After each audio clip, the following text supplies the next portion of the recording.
आपल्या परिसरातील ताजी आणि महत्त्वाची अपडेट पाहिजे तर मग आजच C24 तास या आपल्या YouTube चॅनलला लाईक करा, शेअर करा, सबस्क्राइब करा आणि बेल आयकॉनवरती क्लिक करायला अजिबात विसरू नका।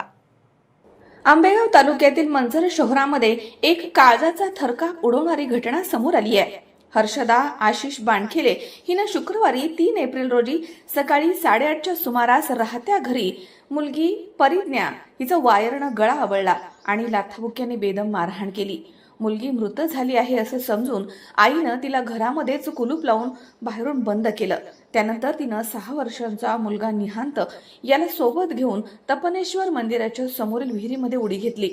या हृदयद्रावक घटनेमध्ये चिमुरड्या निहांतचा विहिरीमध्ये बुडून मृत्यू झालाय, मात्र आई बचावली आहे।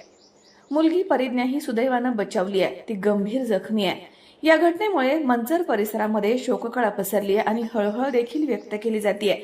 पोलीस तपासामध्ये समोर आलेल्या प्राथमिक माहितीनुसार घरगुती प्रॉपर्टीच्या कारणावरून महिलेनं हे टोकाचं पाऊल उचललंय। आपल्याच रक्ताच्या नात्यावरती असा जीवघेणा हल्ला केल्यानं समाजामधून संताप व्यक्त होतोय। या प्रकरणी पती आशिष बाणखेले यांनी दिलेल्या तक्रारीवरून पत्नीच्या विरोधामध्ये मंचर पोलीस ठाण्यामध्ये तक्रार दाखल करण्यात आली आहे। सहाय्यक पोलीस निरीक्षक बडगुजर यांनी गुन्हा दाखल करून घेतलाय। पुढील तपास पोलीस उपनिरीक्षक यादव करतायत।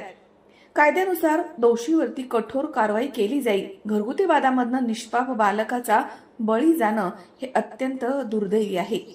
वृत्तसंकलन विभाग C24 तास मंचर।